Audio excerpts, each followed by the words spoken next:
Hello, singing friends. Welcome back to my channel.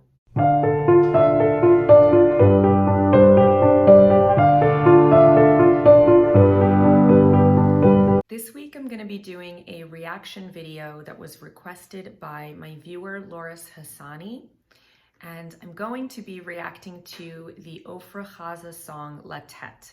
Previously on my channel I had reviewed Imnin Alu, but I have never heard this song before, and Loris assures me that it is very haunting, so I felt like I needed to be in the right mood to review it. So I've got a glass of wine here with me today, and I just want to kind of be in this chill space and be really receptive to listening to what I'm sure is going to be a very emotionally charged and moving song.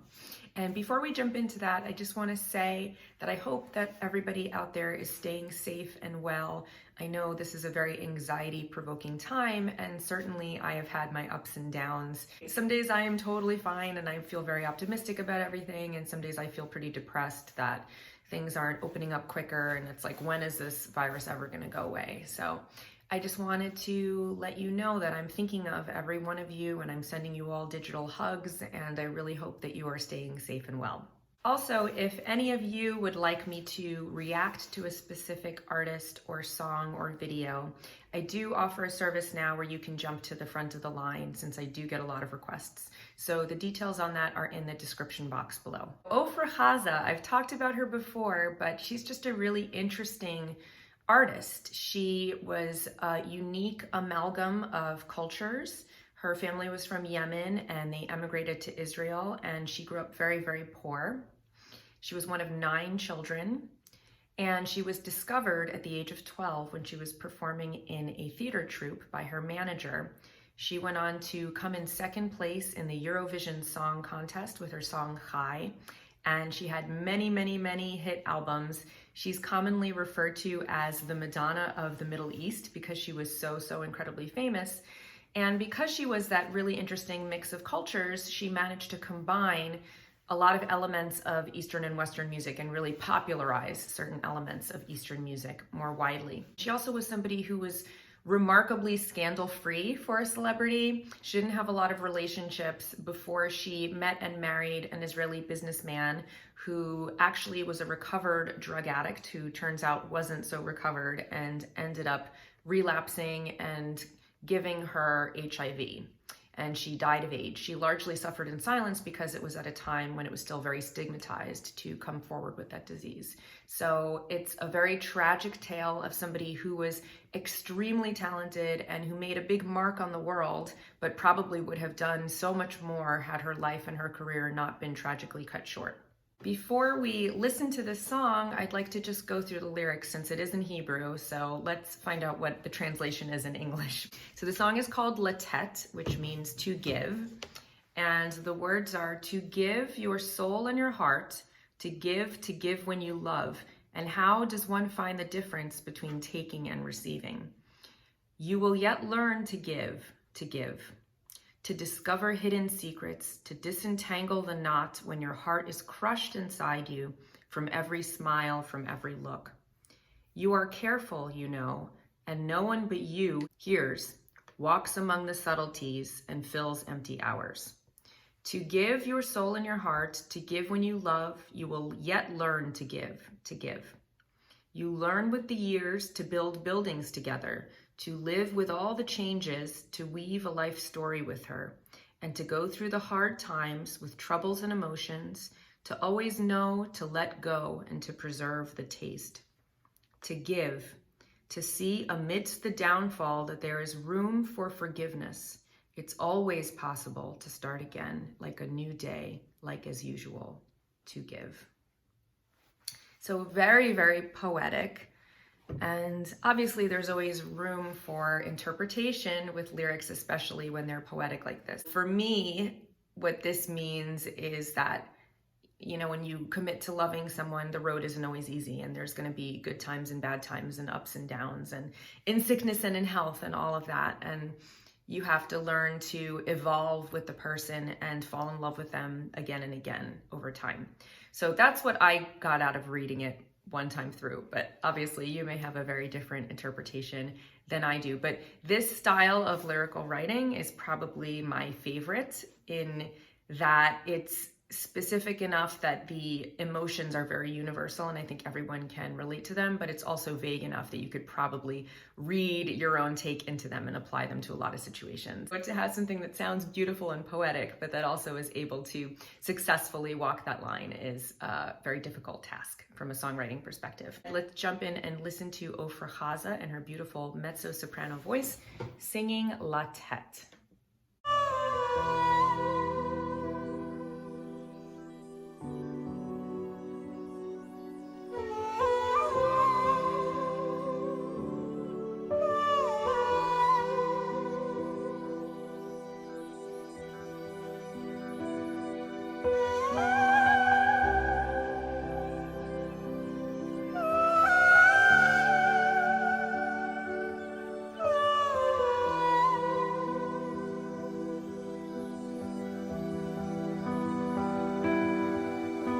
לתת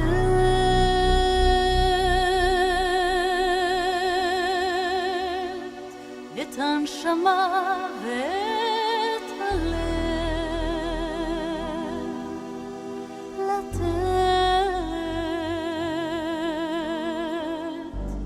לתת כשאתה אוהב,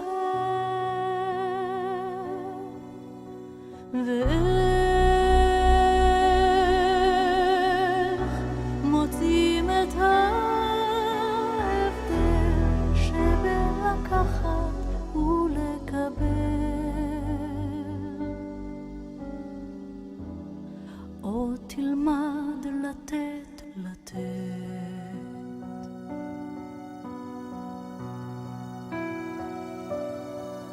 לגלות סודות בסתר, להתיר את סבך הקשר,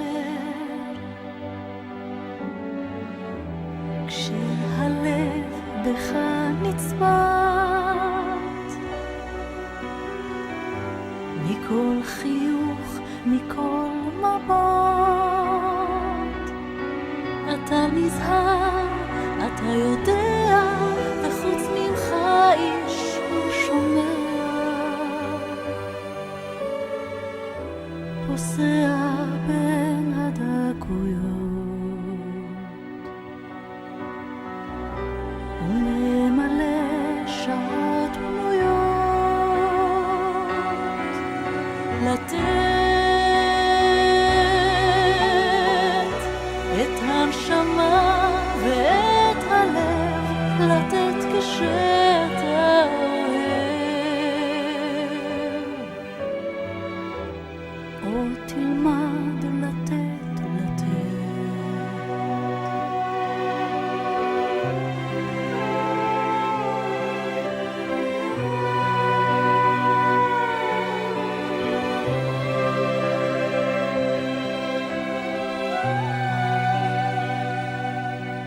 אתה לומד עם השנים לבנות ביחד בניינים, לחיות עם כל השינויים, לרקום איתה סיפור חיים, ולעבור ימים קשים במצוקות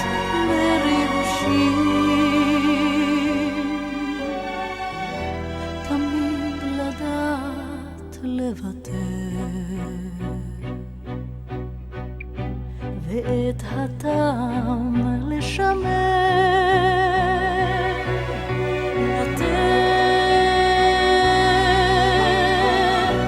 את הנשמה ואת הלב, לתת כשאתה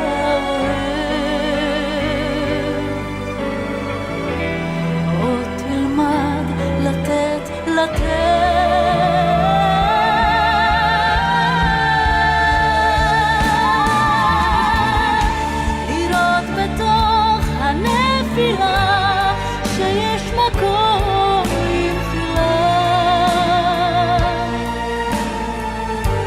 תמיד אפשר שוב להתחיל.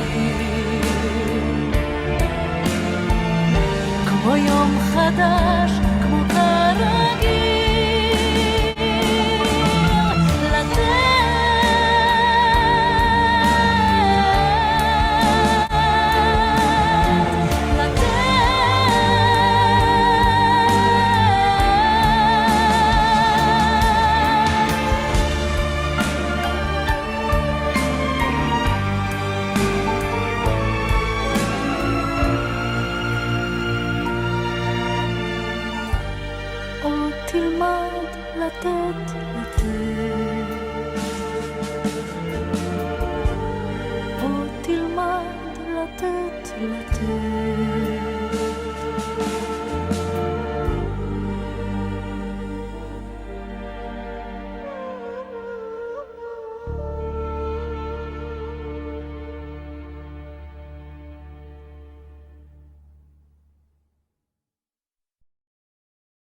Wow, okay. Well, there's certainly a lot to unpack there. I didn't want to stop it in the middle because I didn't want to interrupt the flow. It's such an emotional song. My first impression is just the clarity of her voice is really incredible. You never hear the effort that is involved in singing in her voice, which it's funny that she's referred to as the Madonna of the Middle East. I mean, I get why they would say that because she's so incredibly successful and she had such a crossover appeal. But I would liken her more to like Whitney Houston because her instrument, the way that she sings, is so incredible from a technical standpoint. And you can't hear the mechanics behind it. That's really the true mark of a master, I think, when you know that it's so much has gone into perfecting that craft and so many thousands of hours. And she had to start with an amazing voice to begin with, but so much went into perfecting that voice, and yet it sounds so easy. You know, you can't hear any of what it takes to kind of produce that sound. I think that's really something that sets someone like her apart from other singers. She just has such a beautiful clarity to her voice. You never hear any raspiness or any phlegm or anything like that.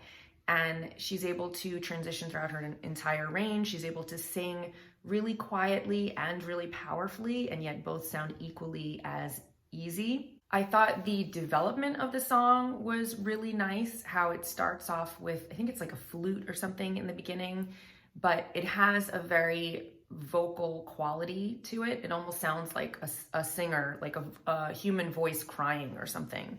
And then it has a very simple arrangement with the piano and the strings, and strings obviously are such an emotional instrument and they always really tug at your emotions. And then when I didn't expect it to, I was like, oh, it's so nice that it stays really quiet and mellow.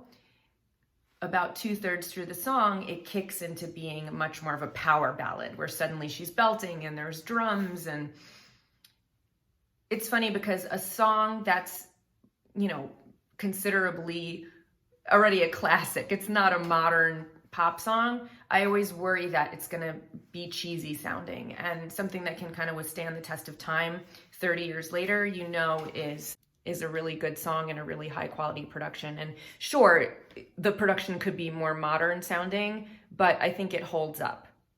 So apparently this was from 1998. And I guess there wasn't an official video for this song. And the video itself has Spanish subtitles. And it's a collection of photographs of Ofra and video clips of her from other videos. And then also it looks like scenes from romantic movies cut together. So when it started and you just see these black and white pictures of her, the other defining feature of her is that she was so incredibly physically beautiful, and she was such a striking looking person that when you see these like black and white photos of her when she's young and it's this really sad kind of moving sound, it is emotional to see those images. The words themselves don't seem like they're that sad. I mean, there's a truth to them in that love is not always easy and you have to evolve with the person and work to make things work, but the song itself and the instrumentation and the way it's sung sounds so incredibly sad. And so I'm glad I had my glass of wine here because it was very fitting. So let's go back and listen to a couple little sections, the way that she sings, and we'll kind of dive a little bit deeper into that.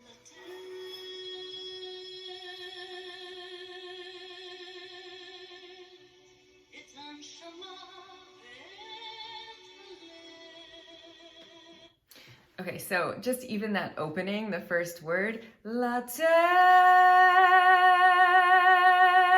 She has that sustain and that beautiful vibrato on it, right? And then she has da da da da da da da da, that bend up.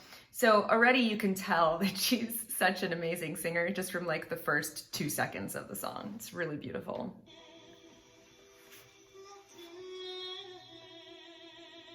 And that's pretty. Latte, that little.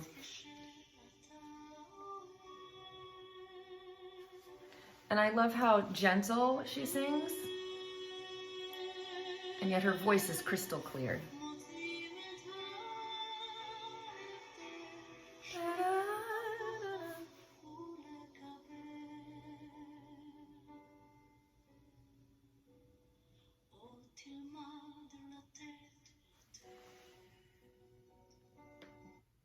And it's funny because certain things sound so much more beautiful in the original language, right? So to give in English doesn't really sound that beautiful, just sonically. But Latet is very like delicate, having that L and the 2 T's. It just sonically is a very, very nice word combination. But I just love the intimacy and how quiet, how close she brings everything in the beginning. It's very, very delicate, and it really draws you in. And something that's such a simple arrangement like this, the voice is so front and center, and yet the balance, you'll notice, it's not like a modern pop song where she's really reverby and really in the front. Everything is really creating a nice pocket and a bed for her voice, and things are kind of equal. The instrumentation and her voice have kind of equal levels.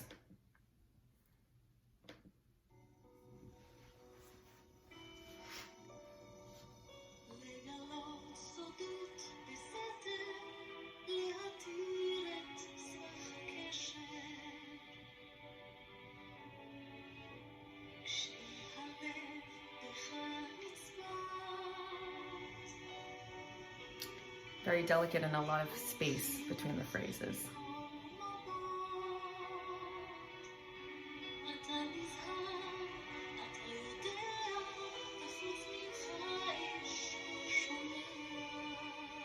A lot of swells, a lot of crescendos and diminuendos. A very mature interpretation, dynamically.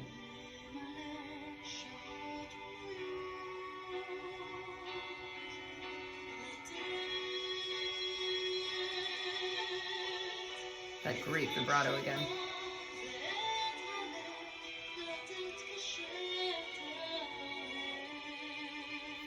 So you can hear her kind of swelling in volume within words even.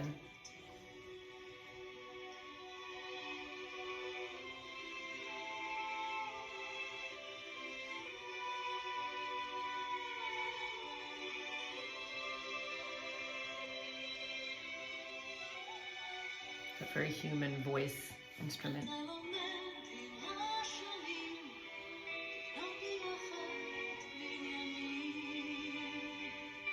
To build together, it's a nice phrase.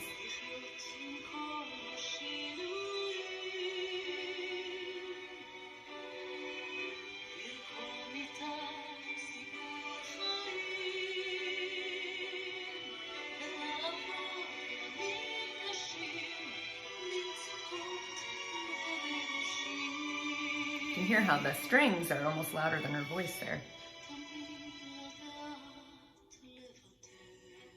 And yet there's a certain space around her voice where you really hear her well.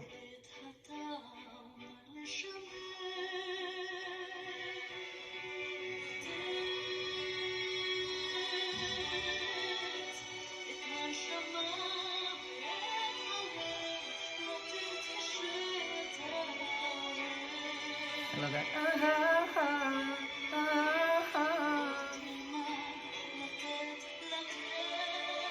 Nice modulation. Drum break.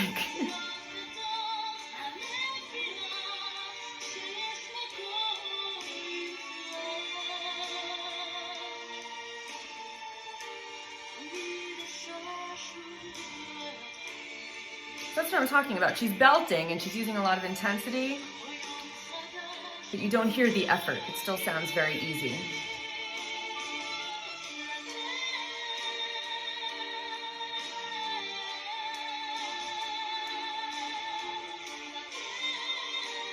I like that.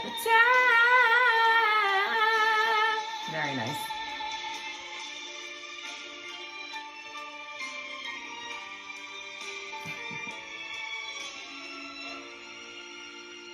And because it's a classical arrangement of just strings and piano and things, it's not cheesy sounding. It doesn't sound dated. That's a nice, with the snare, that kind of like marching pattern there.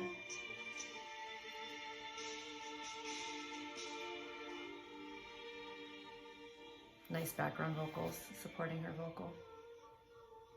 And that very human vocal sounding instrument. Yeah, it's very beautiful, very moving, and she had a wonderful voice. I mean, that's really what it comes down to. She probably could have sung anything and she would have sounded amazing. So it's a very, very moving song, and I'm very glad that you suggested that I react to it. So thank you so much, Loris Hassani. I hope you enjoyed this reaction video. Everybody stay safe and well. I'm thinking of all of you. And I will see you here next week for another singing video. Hopefully the world will be in a better place at that point. And until then, I wish you all happy singing.